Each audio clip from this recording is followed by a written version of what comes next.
In Greek mythology, when Cronus, the first Titan, castrated his father, Uranus, then the first primordial god of the heavens, and threw Uranus's phallus into the sea, the goddess of sex Aphrodite was born, who represented sex associated with love, lust, beauty, pleasure, passion, procreation.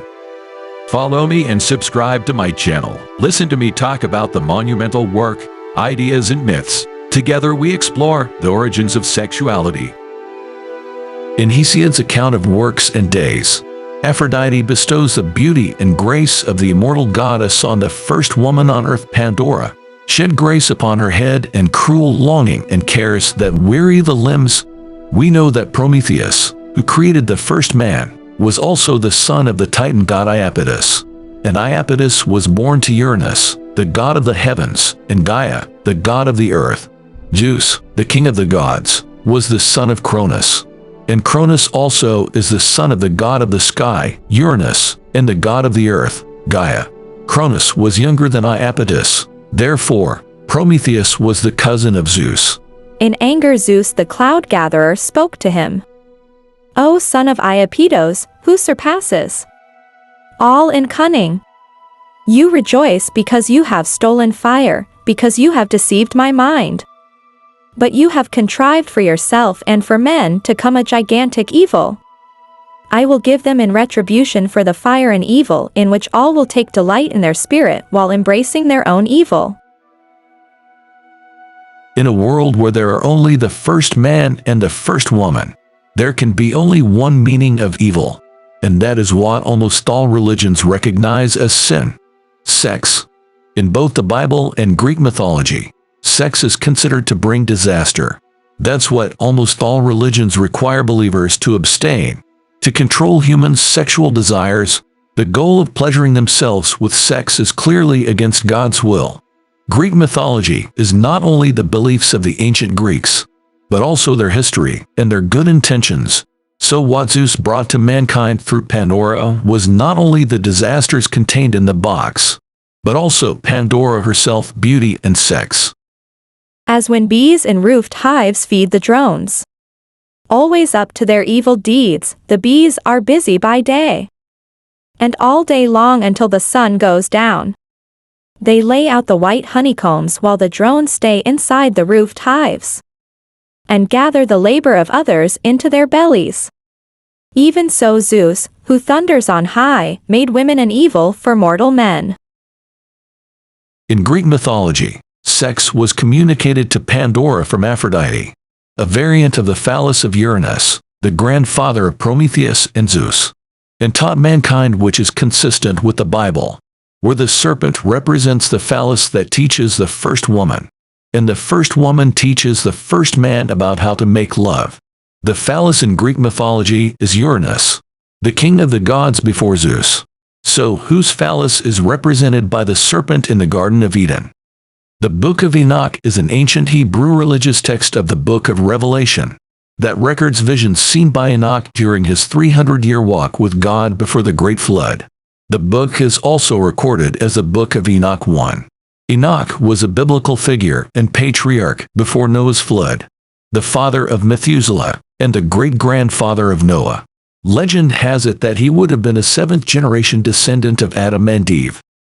The second Book of Enoch, abbreviated as 2 Enoch, also known as the Slavonic Book of Enoch or the Secret of Enoch, describes Enoch, the ancestor of Noah, passing through the 10 heavens of the universe centered on the earth. The Slavic version and translation of 2 Enoch has its origins in 8th century Christianity, but is based on an earlier work. The third Book of Enoch, abbreviated as the Third Book of Enoch, is a Hebrew-language Bible book of Revelation in Hebrew. It is said to have been written in the 2nd century AD, but currently has a proven origin dating back to the 5th century AD. The third Book of Enoch consists of the Book of the Palaces, the Book of Rabbi Ishmael the Great Priest, and the Revelation of Metatron. Most Jews, or Christians, refuse to recognize the status of these 3 scriptures. The Bible has 3 references to the watchman, the Holy One in Daniel 4. The Watcher is a type of angel. John Wiegand was a German Lutheran pastor Protestant reformer and theologian. He regarded the watchman in Nebuchadnezzar's dream as God himself or the Son of God. He promoted the idea of the Trinity by linking Daniel 17, "It is the will of the watchman," with verse 24, "It is the will of the Most High." And in Enoch 1, the serpent is equated with Gadriel.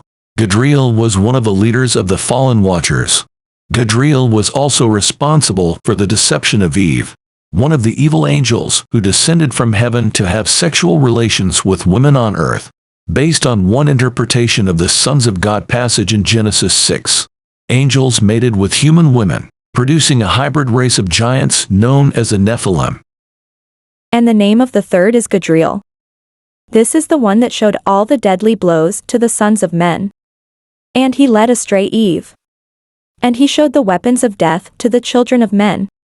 The shield and the breastplate, and the sword for slaughter, and all the weapons of death to the sons of men. In later Christian interpretations, the serpent is believed to be Satan incarnate. John Day is a British Old Testament scholar. He was Distinguished Professor of Old Testament Studies at the Divinity School, Oxford University. He writes in From Creation to the Tower of Babel. For Adam and Eve, the serpent in the Garden of Eden represented the voice of temptation. But it needs to be noted that for the original writer, the Yahwist source, the serpent was not equated with Satan, the devil. The concept of Satan developed only later. And we find him first equated with the Eden serpent in the apocryphal Book of Wisdom. These ancient texts prove that it was the God opposed to the current supreme sovereign God, or the God known as the devil, who taught the first man and the first woman about sex, and more importantly, that sex is beyond the control of human rationality, so that human nature, sexually, is incapable of doing God's will. Stephen Greenblatt, winner of the Pulitzer Prize and the National Book Award, is the author of The Swerve, How the World Became Modern. His latest book is The Rise and Fall of Adam and Eve, his bold and direct account of the first human sexuality, based on Enoch 2, is a text that can be seen as a manifesto for human sexuality. The serpent, the subtlest of all the beasts of the field, had observed with interest the human sexual intercourse in paradise. The act caught his attention in part because he thought that Eve was extraordinarily beautiful. Abridged here. Serious academic articles cannot be published due to platform review. Please find the original article to read. Google, the first time sex, sex and liberty, which he could also harden or soften at will. One day, he approached Eve. Adam was away surveying a different part of the garden, and proposed that he stiffen his body and enter her, as Adam did. Lacking any knowledge of good or evil, Eve gladly consented.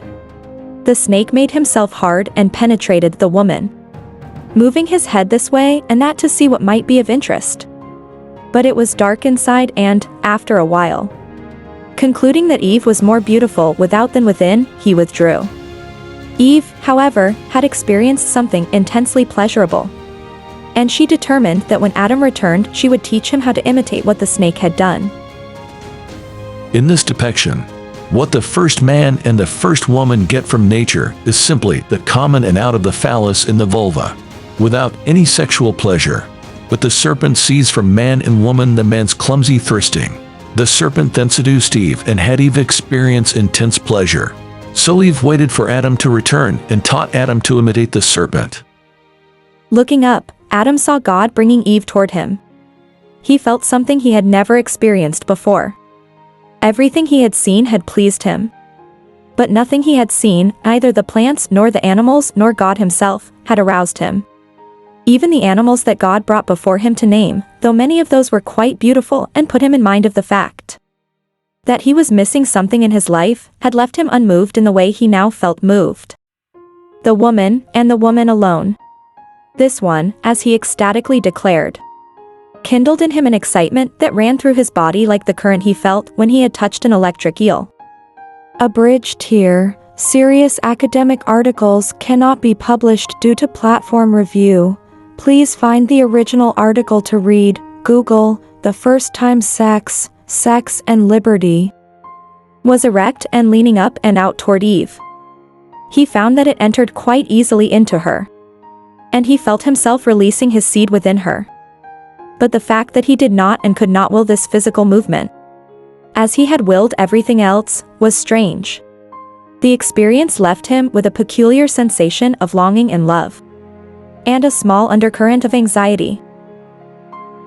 It is now clear to us that not only did God create man first and woman second, but that God did not educate man about sexual skills, but God's opponents, through the phallus, or its incarnation, the serpent, taught women about sex, and women in turn taught men about sex. Sexuality is beyond the control of reason, and thus becomes human nature, a nature that cannot be repressed through reason or rejected through obedience to God. The opponents of God, and therefore through sex, allow the naturally unfree people to pursue their own freedom, starting with the pursuit of their own secrets. Before knowing about sex, about love, the first man had only fear and obedience for God. From the moment of sexual love, the man is truly awakened. Sex teaches the man to seek his own values, and the establishment of values requires liberty from God's commands. Putting on clothes and banishing God's gaze means the establishment of self-space, the freedom of man from being gazed upon, monitored by God. God had to drive man out of the Garden of Eden, which was a paradise for pets and a hell for free men. Sexuality is uncontrollable, a sign of human self-maturity, and the natural drive of human beings to aspire to freedom and to rebel against all powers, including theocracy. So we can see that all totalitarian societies throughout human history have had to imprison people's sexuality. There is no place for a dictator in a free sex society. God wants to control people, and that certainly includes controlling their sexuality. So this brings up the new question: why did God create man?